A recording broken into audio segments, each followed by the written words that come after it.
পরিস্থিতি খুব বেশি ঘোলাটে হওয়ার আগেই আপনাদেরকে জানানো উচিত।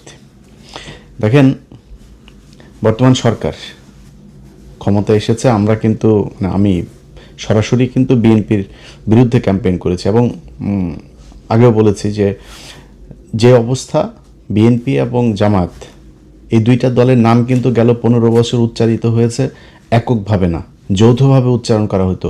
বিএনপি জামাত, জামাত বিএনপি, বিএনপি জামাত, জামাত বিএনপি। কোনো ঘটনা হইলেই শেখ হাসিনা বলতো নাশকতার সাথে জড়িত বিএনপি জামাত, জামাত বিএনপি, এইভাবেই কিন্তু। অতএব এই দুইটা দল এখন বাংলাদেশের একটা পক্ষ, আওয়ামী লীগ আরেকটা পক্ষ। সেই পক্ষটা নেই, আপনাদের মাঝে একটা বিরোধিতা তৈরি হয়েছে। সেই বিরোধিতা কি? নির্বাচনের বিরোধিতা। সো সেই বিরোধিতায় আমিও একটা পক্ষ নিয়েছিলাম, এবং কেন নিয়েছিলাম সেটা অস্পষ্টভাবে বলার কিছু না। আমি আমার আগের ভিডিওতেও সেটা বিস্তারিত বলেছি যে নির্বাচনের আগে বিএনপি যেইভাবে কথা বলেছে, তারা ভারতীয় পত্রিকাতে বলেছে তাদের সাথে তারা কি বলে সমঝোতা করে তারপরে নির্বাচনে যাচ্ছে। বিএনপির নেতারাও সরাসরি বলেছে, কেন্দ্রীয় নেতা একেবারে মহাসচিব পর্যন্ত বলেছে যে বিএনপি ক্ষমতায় এলে সব মামলা প্রত্যাহার করে নেওয়া হবে। বিএনপি আওয়ামী লীগ ভাই ভাই, আওয়ামী লীগের কাছে ভোট চাওয়া হয়েছে, তারা হাদির বিরুদ্ধে অবস্থান নিয়েছে, তারা না ভোটের পক্ষে অবস্থান নিয়েছে, এগুলো প্রকাশ্যেই তারা কথা বলেছে। সো সেই জায়গাতে আমরা গেল 15 বছর তো দুর্নীতির বিরুদ্ধে লড়াই করি নাই, গেল 15 বছর আমরা লড়াই করেছি বাংলাদেশে ভারতীয় আধিপত্যবাদ এবং আওয়ামী লীগকে আমরা মনে করি ভারতের একটা বি টিম, বাংলাদেশের একটা বিজেপির কট্টর হিন্দুত্ববাদীদের একটা শাখা। এদের ইসলামের জন্য মুসলমানদের প্রতি এদের যে ক্ষোভ, ভারতীয়দের সেই একই ক্ষোভ। সো এই দুইটাকে আলাদা করে দেখার কিছু নেই। এই জন্য আমরা এই যুদ্ধটা করেছি। যখন বিএনপি দেখেছি এখানে তাদের মতো করেই কথা বলছে, সে আওয়ামী লীগকে নিয়ে আসার চেষ্টা করছে, বিএনপিতে দলে দলে আওয়ামী লীগের লোকজন যাওয়া শুরু করলো, এগুলো মিলিয়ে আমি একটা অবস্থান নিয়েছি। সেটা নির্বাচনী অবস্থান। আপনি নির্বাচনে যদি মনে করেন কোনো প্রতিদ্বন্দ্বিতা হবে না, সেটা তো আন্তর্জাতিকভাবেও তো আপনি স্বীকৃতি পাবেন না। এখন নির্বাচন যেভাবে স্বীকৃতি পেয়েছে, একটা বিরোধিতা ছিল, বিশাল বিরোধিতা হয়েছে, তো আমরা একটা পক্ষ নিয়েছি। কিন্তু তার মানে এই না যে বিএনপির প্রতি আমাদের আচরণ সে আওয়ামী লীগের মতো হবে। আনলেস তারা যদি সেই পর্যায়ে যায়, তাহলে আমাদের সেটা তারেক রহমান না, জিয়াউর রহমান উঠে এসেও যদি নাকি আওয়ামী লীগের মতো আচরণ করে, আমাদের অবস্থান সেই বিএনপির বিরুদ্ধে আওয়ামী লীগের সময় যেরকম করতাম সেটাই হবে। বাট এখন পর্যন্ত পরিস্থিতি তো সেখানে যায়নি। আমরা জামাতের পক্ষে আমি নির্বাচন করেছি, মানে তাদের হয়ে ক্যাম্পেইন করেছি, তাদের সরাসরি তাদেরকে সমর্থন দিয়েছি, তাদের ভোট চেয়েছি। কিন্তু জামাত ইসলামও কিন্তু আমাদের সাথে, মানে আমার সাথে আর কি, মোটামুটি হালকা ছলনা করেছে। সেটা কীরকম বলি, ধরেন এই যে নির্বাচনটা হইল, এই নির্বাচনের আগে কিছু ঘটনা ঘটেছে, যে ঘটনাগুলো আমাদেরকে জানানো হয় নাই, সেটা জামাত জানতো। সেটা আমরা নির্বাচনের পরে জেনেছি যে জামাত যে এই বিষয়গুলো জানতো। কি সেটা আমি সরাসরি এখন বলছি না, যেটা বললাম যে আরও অনেক পরে আপনাদের সাথে আরও অনেক কথা হবে, তখন জানতে পারবেন। এখন সংসদে আপনারা যে বিরোধিতাটা দেখছেন না, এই বিরোধিতাটা কিন্তু আওয়ামী লীগ বিএনপির যে বিরোধিতা সেই বিরোধিতা না, এটা আর্টিফিশিয়াল ক্রিয়েটেড, এটা নিজেদের মধ্যে সমঝোতার মাধ্যমে একটা বিরোধিতা হচ্ছে। আপনাদেরকে নির্বাচনের রাতের কথাটা বলি। আপনার কি মনে হয় যে নির্বাচনের রাতে জামাত ইসলামকে যেভাবে মিডিয়া কুয়ের মাধ্যমে হারানো হলো, জামাতের এইটুকু শক্তি ছিল না যে তাদের একটা ফাইট করা, তাদের একটা গ্যাঞ্জাম বাঁধানো, তাদের একটা প্রতিবাদ করা, এমনকি গণমাধ্যমে কথা বলার সময় তারা কতটা সহনশীল হয়ে তারপরে কথা বলেছে, এগুলো আপনারা মনে আছে। এর কারণ কি? এখন আপনারা যেগুলো দেখছেন সংসদের ভেতরে, আচ্ছা এক এক করে যদি বলি, ধরেন আমাদের ছিল কি, আমাদের ছিল যে আওয়ামী লীগকে যেন ব্যাক করতে না দেওয়া হয়। নির্বাচনের আগে বিএনপি যেমন করেছে, নির্বাচনের পরে কি বিএনপি সেই ধারাবাহিকতা বজায় রেখেছে? তারা নির্বাচনের পরে এসে সেই আওয়ামী লীগের কার্যক্রম নিষিদ্ধ রাখলই, সেটা শুধু আপনার অধ্যাদেশ না, সেটাকে আইনেও পরিণত করা হলো। এই আদেশটাকে তারা আইনে পরিণত করলো। এখন এরপরে হচ্ছে এই যে জুলাই শহীদ যারা, জুলাই যোদ্ধা যারা, তাদেরকে ইনডেমনিটি দেয়া। যদি আমি এটার পক্ষপাতিত্ব না, ইনডেমনিটি দেওয়ার মানে হচ্ছে একটা অপরাধ হয়েছিল, এই অপরাধকে আমরা পৃথিবীর কোনো বিপ্লবকে কখনো ইনডেমনিটি দিয়ে বাঁচাইতে হয়নি, এটা ঘোর বিরোধিতা। বাট ইউনূস সরকার যেটা চেয়েছে, এই যোদ্ধারা যেটা চেয়েছে, এনসিপি যেটা চেয়েছে, জামাত যেটা চেয়েছে, সেই কাজটাই করা হয়েছে। বিএনপি সেটাকেই আপনার আইনে পরিণত করলো। সো আমাদের তো কোনো সমস্যা নাই, আমরা যেটা চেয়েছি সেটা হয়েছে, সেটা হচ্ছে। মোটা দাগে বিএনপি এখন পর্যন্ত বিরুদ্ধে যায়নি, বাট যেটা শুরুতে বললাম, যদি যায় আমাদের আচরণ কিন্তু সেই আওয়ামী লীগের মতো হবে। এখনো পর্যন্ত আমি বিশেষ জায়গার ঈদের 2 দিন আগে আমার সাথে একটা পক্ষের কথা হলো, যে কোনো এক জায়গার, তাদের সাথে আমি খুব মানে নিজের খুব ডিপ্রেশনের কথা জানাচ্ছিলাম যে আমি আসলে খুব ডিসঅ্যাপয়েন্টেড, এই যে এইভাবে চলছে, এই হচ্ছে, এইভাবে কথাবার্তা বলছে। তারা আমারে বলল যে 1 বছর ধৈর্য, 6 মাস থেকে 1 বছর ধৈর্য ধরতে। আমি যা দেখছি পরিস্থিতি এরকম থাকবে না। তো আরও অনেক বিস্তারিত এগুলো আপনাদেরকে এখন আর বলছি না, অতএব একটু ধৈর্য ধরতে হবে। আজকে এই যে চিটাং বিশ্ববিদ্যালয়কের ঘটনা নিয়ে, তারপরে ছাত্রদল ছাত্র শিবিরকে বলছে গুপ্ত, ওরা আবার এদেরকে আপনার তারেক রহমানকে অ্যাটাক করছেন। ভাই, ছাত্র শিবির বা জামাত ইসলাম, এখানে মূলত ছাত্র শিবিরকে শুধু একটা কথা বলবো, ভাই আপনাদের সাথে গন্ডগোল হচ্ছে ছাত্র দলের। আপনি ছাত্র দলকে কাউকে যদি কিছু, বা ছাত্র দলের সংগঠনকে আপনি যদি করেন, তাদেরকে অ্যাটাক করেন, তাদের ব্যাপারে কথা বলেন, তাদেরকে যা মনে চায় বলেন, কিন্তু আপনি তারেক রহমানকে টেনে যখন নিয়ে আসবেন, তখন দলীয় প্রধান হিসেবে সেও কিন্তু তার ধৈর্যের সীমা পার হইতে পারে। সো আপনার তারেক রহমানকে নিয়ে তো আসার তো এখানে দরকার নেই। তারা কিন্তু গুপ্ত টুপ্ত এগুলো বলছে, ইটস ওকে, আপনারা তো রাজাকার বলে নাই, আপনারা তো পাকিস্তানি বলে নাই, ওইখান থেকে তো ছাত্রদল বেরিয়ে এসছে, এটার জন্য তাদেরকে অন্তত সাধুবাদ দেওয়া উচিত। কিন্তু আপনি তাদের এইটাকে অ্যাটাক করতে যায় তাদের সাথে মারামারি করছেন, তাদের সাথে সব ঠিক আছে, কিন্তু তারেক রহমানকে অ্যাটাক করেন না। এটাতে দলীয় প্রধান যিনি, তার সাথে আপনাদের দলীয় যিনি প্রধান আছেন, আমার কাছে যতটুকু তথ্য, তারা প্রতিদিন তাদের ব্যাপারে তাদের সাথে ব্যক্তিগত আলাপ হয়, মানে রাজনৈতিক আলাপ ব্যক্তিগতভাবে হয়। এবং এই আগামীকালকে সংসদে যে জামাত ইসলাম ওয়াকআউট করবে, সেটাও বিএনপি একদিন আগে জানে যে কালকে ওনারা করবেন, এবং সেটারও মোটামুটি 2 জনের মধ্যে নেগোসিয়েশনের মাধ্যমেই হয়। এখন এটার কারণ কি, এটা আপনার অনেকের হয়তো মনে হতে পারে যে জামাত ইসলাম তাইলে এরকম করে কেন। দেখেন, জামাত ইসলামের এবং বিএনপির সামনে এখন যে চ্যালেঞ্জ, সেই চ্যালেঞ্জ হচ্ছে ভারত এবং আওয়ামী লীগ। এটা যেন ব্যাক না করে। জামাত ইসলামের টার্গেট আওয়ামী লীগকে যতদিন রাজনীতির বাইরে রাখা যাবে, তারা সরাসরি বলি যে 5 বছর যদি আওয়ামী লীগ না থাকে, কোনো সম্ভাবনা নেই, আল্লাহর রহমতে কোনো সম্ভাবনা নেই, পৃথিবীর কোনো যৌক্তিক কারণে সমান। আল্লাহ যদি ওহীন হাসিল করে কিছু করে সেটা অন্য জিনিস, কিন্তু আওয়ামী লীগের আগামী 10-15 বছরের ভেতরে বাংলাদেশে রাজনীতি করার কোনো সুযোগ আমি দেখছি না। যদি আসেও, মনে করেন 15 বছর পরে, তাদের ক্ষমতায় আসতে আরও 15 বছর লাগবে। যদি হাইপোথেটিক্যালি কোনো অকারেন্স, কোনো আকাম কুকাম যদি বিএনপি জামাত না করে, তাইলে হয়তো আসতে পারে। কারণ শেখ মুজিবের আকাম কুকামের সেই দৃশ্য কিন্তু আমরা ভিজুয়াল মিডিয়াতে, তখন পিনাকি ইলিয়াসরা ছিল না, সো তাদের এই ভিজুয়াল এগুলো আপনাদেরকে দেখাইতে পারে নাই কেউ। আজকে আমরা সব কিছু আমাদের চোখের সামনে ঘটেছে। অতএব জামাত চায়, তারা যদি 5 বছর না থাকে, হাসিনা অধ্যায় বাংলাদেশে শেষ। যদি 10 বছর আসতে না পারে, তাহলে আওয়ামী লীগ ফিরে আসবে, তবে ওই মুসলিম লীগ হয়ে ফিরে আসবে, জাতীয় পার্টি হয়ে ফিরে আসবে, এর বাইরে কোনো কিছু না। তারও যদি 10-15 বছর বেশি হইলে, তাহলে ওই আমতারেকের মতো বিকাশে টাকা টোকা চায়া খাইতে হবে, এর বাইরে কোনো কিছু এই দেশে কোনো সম্ভাবনা নাই, যত কিছুই করুক তারা। এখন এই যে একটা চ্যালেঞ্জ, যে আওয়ামী লীগকে যেভাবেই হোক 10-15 বছর অন্তত রাজনীতি থেকে দূরে রেখে তাদেরকে পঙ্গু করতে হবে, এটা দুইটা দল যদি মিলেমিশে না থাকে তাহলে সম্ভব না। এখন এইখানে সরকারি দলের দায়িত্বশীলতার বিষয়টা খুব বেশি জরুরি। আমি প্রথমে শিবিরকে যেমন বললাম, ছাত্র দলকেও বলি, ভাই বাংলাদেশের ইতিহাসে কোনোদিন শুনেছেন আজকে জামাত ইসলাম যেই সহনশীলতা আপনাদেরকে দেখিয়েছে এই নির্বাচনে? আমার মানে জামাত ইসলামের বাইরে, আমি তো জামাত করি না, বাট আমি জামাতের বাইরে জামাতকে আমি পছন্দ করি, তাদের হয়ে আমি নির্বাচনে কাজ করেছি।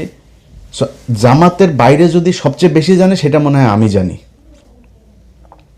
এখন জামাত ইসলামকে যদি নাকি আপনি মনে করেন যে নির্বাচনের রাত থেকে শুরু করে আজকে পর্যন্ত তাদের যে কথাবার্তা, তারা যেই ধৈর্যের পরিচয় দিয়েছে, গত পরশু দিনের কথাই বলি, জামায়াতের আমির বাংলাদেশের ইতিহাসে প্রথম বিরোধী দলীয় নেতা একটা জাতীয় ক্রাইসিসে এরকম, এই নির্বাচন থেকে এই পর্যন্ত বিএনপি যদি বিরোধী দলে যাইতো আমি গ্যারান্টি দিতে পারি আপনাদেরকে এর মধ্যে অন্তত 15 দিন হরতাল হয়ে যেত, সরকার পতনের আন্দোলন ডাক চলে আসতো। বিরোধী দলীয় নেতা বলে যে এটা সরকারের তৈরি করা সংকট না, এই সংকট বৈশ্বিক সংকট। শফিকুর রহমান বলে নাই সংসদে দাঁড়ায় এই কথা। বাংলাদেশের ইতিহাসে কোনোদিন বিরোধী দলীয় নেতা সরকারকে এইভাবে সাপোর্ট দিয়েছে? কোনো দিন দিয়েছে? কখনোই হয়নি। আজকে সেটা জামাত ইসলাম দিচ্ছে। সো এইটুক ধৈর্য আপনাদের ভেতরে রাখা উচিত। আর আপনারা মারামারি করেন, কাটাকাটি করেন, যাই করেন, একটু মনে রাখেন এই গেল 1.5 বছর আগে একসাথে জেলখানায় বসে এর বাড়ির মুরগির গোশত আপনি খেয়েছেন, ওনার বাড়ির ডিমের তরকারি আপনি খেয়েছেন, আপনাদের কাছ থেকেই শোনা, জেলখানায় বসে আপনাদের কাছ থেকে শুনেছি। সো আপনাদের দুইজনের গন্তব্য এক ছিল, ধান খেতে একসাথে মশারি টাঙিয়ে ঘুমিয়েছেন আপনারা, জামাত শিবির একসাথে বসে, মানে শিবির ছাত্রদল একসাথে বসে। আমার সাথে ইন্টারনালি এখনও অনেক শিবিরের, মানে জামাতের আর বিএনপির দুই নেতা, বড় বড় নেতা, দুই নেতা একসাথে কনফারেন্সে কথা বলি, কি খাতের দুইজনের ভেতরে এটা আছে। কিন্তু আপনারা যেই দুইজনের ভেতরে একটা সাংঘর্ষিক পরিস্থিতি তৈরি করছেন, অ্যাজ ইফ আপনারা আওয়ামী লীগ এবং বিএনপি, আওয়ামী লীগ এবং ছাত্র শিবির, এটা ভাই করা ঠিক না। আপনাদের ভেতরে সমস্যা থাকবে, 15 বছরের চিত্রগুলো একটু মাথায় নিয়ে আসেন, নিয়ে এসে তারপরে এই দ্বন্দ্বগুলো করেন। দ্বন্দ্ব থাকবে আপনাদের ভিতরে, দুই পক্ষের এক রকমের চিন্তাভাবনা হবে না। কিন্তু ছাত্রদলের, বিশেষ করে বলি ছাত্রদলের ভাইরা শোনেন, আপনারা যদি রাগ করেন না ভাই, বিএনপি ছাত্রদল আপনারা রাগ করলে সমস্যা। আপনারা এখন আমাদেরকে মনে করেন আমরা মনে হয় আওয়ামী লীগ হয়ে গেছে। ভাই আমরা আপনাদের এখন অনেক পোকামাকড় আছে, অনেক কুকুর বিড়াল আছে, এগুলো চারপাশে দুধ ছিটান, তো কাকের অভাব নেই। সো আপনারা আমরা আপনাদের যেই দুঃসময় ছিলাম আবার দুঃসময় পাবেন, টেনশন করেন না যদি লাইনে থাকেন। আর যদি সুসময় এর চাইতেও শক্তিশালী হন, ইন্ডিয়ার পেটে ঢোকেন, জীবনে কোনো দিন পাবেন না। সো আপনাদেরকে শুধু একটা কথা বলি, আওয়ামী লীগ যেই স্টাইলে বিশ্ববিদ্যালয় চালিয়েছে ছাত্রলীগ, সেই একই স্টাইলে যদি আপনারা এই টেন্ডারবাজি, সেই আপনার ওই guest room test room culture, আপনি সেই রিগিং টিং সব এই যদি আগের মতোই যদি শুরু করেন, তাইলে কিন্তু ভাই অবস্থাটা সেই ছাত্রলীগের মতোই হবে। সামনাসামনি অনেকে কিছু বলতে পারবে না, সবাই শিবিরের সাথে যোগ দিয়ে আপনাদের সাথে গ্যাঞ্জামও করবে না, কিন্তু মনের ভেতরে ঘৃণাটা থাকবে। আপনি দেখেন এই ছাত্রলীগ বিশ্ববিদ্যালয়, পুরো বিশ্ববিদ্যালয়টাকে তাদের বিরুদ্ধে খেপিয়ে তুলেছে 15 বছরে। তারা বুঝতেই পারে নাই এই পরিস্থিতি যে হবে, এটা কিন্তু তারা বুঝে নাই। তারা কি করেছে, তারা তাদের মতো করে চলেছে। আরে বাবা, বিশাল ছাত্রদলের ওই যে সভাপতিটা ছিল ঢাকা বিশ্ববিদ্যালয়, এখনও মনে আছে, কালো চশমা চোখে দিয়া, কোথায় তোরা? সাদ্দাম, এই যে এরা টোকাই মোকা, এগুলো কোথায় এখন? কোনো দেশের মানুষ তাদের পক্ষে নাই। এই হচ্ছে অবস্থা। এটা কেন হয়েছে? আপনাদের কারণে হয়েছে। এখন আপনারা যদি আজকে যদি সেই ছাত্রলীগের মতো আচরণ করেন, তাহলে কিন্তু আপনাদের প্রতিও মানুষ এভাবে বিষিয়ে উঠবে। এই বাংলাদেশ কিন্তু গেল 1.5 বছরে ডাকসু জাকসু যত জায়গায় শিবিরের এই আপনার ছাত্র সংসদগুলো তৈরি হয়েছে, তারা কিন্তু একটা চিত্র দেখেছে। কি দেখেছে এটা ভাই আপনারা ভালো জানেন। বিএনপির লোকজন, আপনাদেরকে বলি ভাই, আপনারা যদি এখন মনে করেন যে মানে তর্ক করার জন্য গায়ের ধাক্কা দিয়ে একটা কথা বলবেন, বলতে পারেন, রাজাকার মাজাকার হাবি জাবি গালাগালি করে কথা। অনেক ভাইদের এখন দেখি ফেসবুকে, আমার এক সময় খুব ক্লোজ ছিল, তারা এখন আমাদের বিরুদ্ধে যায়, কোনো সমস্যা নয়। আপনার মতো এরকম 2-4-5 হাজার মানুষ আমাদের বিরুদ্ধে বললে যাবেও না, আসবেও না। কিন্তু নিজেরে কোশ্চেন করেন তো, আপনি যেই এমপি সাহেবের হইয়া রাজনীতি করেন, ধান্দাবাজি করে, টেন্ডারবাজি করে, জামাতের লোক, জামাতের এমপি, আমার বিভাগের কথাই বলি আপনাদের, আমার বিভাগের এক এমপি খুব সুপরিচিত সারা দেশে, তিনি গত সপ্তাহে ফোন করছেন, করে বলতেছে, ইলিয়াস ভাই একটু পরামর্শ চাই। কি ভাই? দেখেন বিএনপির লোকজন এইভাবে এসে বিভিন্ন কাজটা, যেগুলো তাদের লোকজনকে কোনো নিয়ম শৃঙ্খলা নাই, তারা এইভাবে জোর করে চাচ্ছে।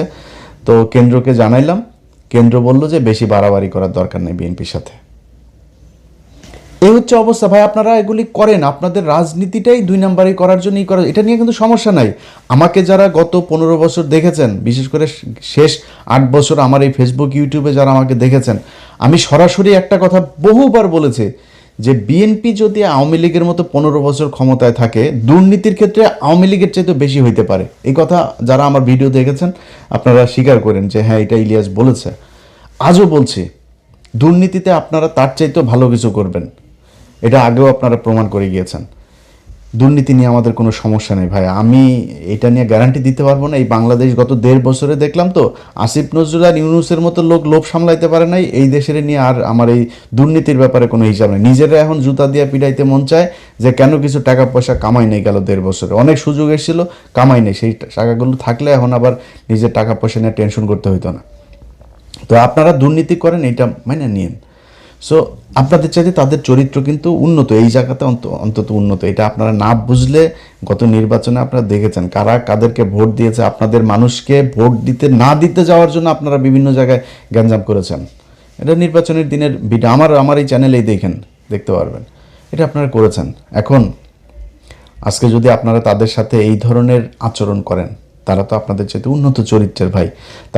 তারা বিরোধী দল হিসেবে আপনাদেরকে ভদ্রতা দেখাচ্ছে, সহনশীলতা দেখাচ্ছে, অথচ আপনারা তাদের উপরে এইভাবে আওয়ামী লীগ ছাত্রলীগের লোকজন নিয়ে তারপরে হামলা করছেন। এই জিনিসটা করেন না। সো দুইজনের কাছে দুইটা অনুরোধ থাকলো ভাই, একটু সাবধানে। আপনাদের মূল নেতা কিন্তু তলে তলে কিন্তু ঠিক আছে। আরও কিছু দেখবেন, আগামী 1 বছরে বাংলাদেশের সাথে ভারতের যুদ্ধও বাড়তে পারে, এই জন্য প্রস্তুতি থাকেন। বাংলাদেশের মানুষ প্রস্তুত আছে। তারেক রহমানকে বলতে চাই, তারেক রহমান, বিএনপি, আমি ইলিয়াস হুসাইন প্রথম ব্যক্তি হব ইউএসএ থেকে ফ্লাই করব বাংলাদেশ ইনশাল্লাহ, যদি ভারতের সাথে আপনাদের উপরে যদি ভারতের কোনো যুদ্ধ শুরু হয়, সেই পরিস্থিতি যদি হয়, যদি হয়। কিন্তু আপনারা যারা অন্যরা যারা আছেন, তারা এই যে দুইজনের ভেতরে যে সম্পর্ক, এই সম্পর্ক তো আপনাদেরকে সবার কানে কানে যায় বলে দিয়ে আসবে না। বলে দিয়ে আসলে এখানে সিকিউরিটির অনেক ব্যাপার আছে, অনেক পলিসির ব্যাপার আছে, অনেক পরিকল্পনা আছে। এই পরিকল্পনাগুলোর বিষয়গুলো তারা জেনে যাবে। সো তাদের ভেতরে ঠিক আছে। আপনাদের কাছে অনুরোধ থাকলে 1টা বছর ধৈর্য ধরেন। আমিও কিন্তু 1 বছর দেখবো, 1 বছরের বেশি আবার দেখতে যাব না। 1 বছরের ভেতরে আমি কোন পক্ষে যাব, কোন দিকে কথা বলবো, সেটা পরিষ্কার হয়ে যাবে। এখন বিএনপিকে সহায়তা করতে চাই। বিএনপি রাষ্ট্র পরিচালনা করছে, জামাত ইসলাম যেভাবে সহায়তা করে, আমরাও ভাই চাই আপনারা একটু সময় নেন। এই যে তেলের সমস্যা নিয়ে এখন আওয়ামী লীগ প্রতিদিন তাদের পেজে আপনার টকশো করে, বিভিন্ন বিশেষজ্ঞদের নিয়ে টকশো করে। শেখ হাসিনা নেই আজকে, এই অবস্থা। তোরা চুরি করে গেছিস, তোরা চুরি করে বাংলাদেশে আজকে পঙ্গু বানায় ওরা এখন করে। ওরা কি উন্নয়ন করিস? উন্নয়ন তোর বাপের টাকা দিয়ে করছিস, এই দেশের মানুষের টাকা দিয়ে উন্নয়ন করছিস। সেই টাকা লুটপাট করে তারপর নিয়ে গেছিস। 1 টাকার জিনিস 10 টাকা দিয়ে কিনা, তারপরে তোরা এই করছিস। এই রূপপুর পারমাণবিক বিদ্যুৎ কেন্দ্র, এটাতেই তোরা $6 বিলিয়ন খাইছিস। পদ্মা সেতুতে $2 বিলিয়ন, 20,000 কোটি টাকা খাইছিস। এখনকার হিসাবে তার চাইতে আরও বেশি টাকা। সো তোরা এগুলি খাইছিস। তোরা আমাদের টাকা নিয়ে তারপরে তোর বাপের নামে করতে চাস, তোরা উন্নয়ন করেছিস, দেশটারে ধ্বংস করে দিয়ে গেছিস। এত বৈদেশিক যে লোন, এগুলো এখন বিএনপিকে টানতে হচ্ছে। সো আমরা ভাই পক্ষে কথা বললে সুন্দর করে বলতে পারবো, পক্ষে কথা বলতেও চাই, আপনাদেরকে সব ধরনের সহযোগিতা দিতে চাই। আল্লাহর ওয়াস্তে যত পারেন চুরি করেন। চুরি আমাদের এটা বাপদাদারা শিখাই গেছে, এটা আমাদের রক্তের মধ্যে আছে, কোনো সমস্যা নাই। খালি ইন্ডিয়ার পেটে ঢুকেন না, এটাই বিএনপির কাছে অনুরোধ, আর কোনো কিছু না। যে কোনো বিষয় পাবেন, যে কোনো ব্যাপারে জাস্ট আমাদেরকে একটু বুঝাইলে হবে এই বিষয়টা এইভাবে হচ্ছে, এইভাবে করতে। আমাদের আমরা খোলা চোখে একরকম দেখবো, ভেতরে যদি আরেক রকম, সেটা তো আমাদের জানতে হবে। ব্যাস জানাইলেই হবে খালি। যাই হোক, বিএনপি এবং জামাত 2টা দলের ছাত্র সংগঠন, আপনাদের কাছে অনুরোধ থাকবে, এবং ফেসবুকে যারা আছেন বিশেষ করে আপনাদের কাছে অনুরোধ থাকবে, ভাই চিটাগাং বিশ্ববিদ্যালয়ে গিয়ে কিন্তু তারেক রহমান মারামারি করে নেই। সো আপনারা তারেক রহমানকে নিয়ে, তারপরে যে ওই জিনিসটাও আমি এখন আমার ভিডিওতে বলছি না, এটার আবার কাইটা নিয়ে আবার অন্য জায়গায় নিয়ে দিয়ে আসতে পারে, যেখানে বলছি না কি বলেন আপনারা তারেক রহমানকে নিয়ে, এটা আপনারা ভালোই জানেন। সোশ্যাল মিডিয়াতে এটা নিয়ে এইভাবে করছেন। সো এইটা তারেক রহমানকে টানেন না। ছাত্র দলের বিরুদ্ধে বলেন, ওদের নানান পলিসি নিয়ে বলেন, ওদের যা করে সেগুলো নিয়ে বলেন, তারেক রহমানকে অফ রাখেন। এবং বিএনপির প্রতি অনুরোধ থাকবে, জামাতকে একটু সময় করে চলেন। তারা কিন্তু যথেষ্ট আপনাদের প্রতি রেসপেক্ট দেখাচ্ছে, সহনশীলতা দেখাচ্ছে, সহযোগিতা দেখাচ্ছে। সো দেশটা সামনের দিকে নিয়ে যাইতে হবে। সামনের দিকে নিতে হলে আগে এই ইন্ডিয়া এবং আওয়ামী লীগকে বাদ দিতে হবে। সেটার জন্য কাজ চলছে, সেই কাজগুলো ঠিকমতো হোক। যেভাবে শুনছি, আল্লাহ যেন সেটা সত্যি করান, সেরকম হয়, এটাই চাই।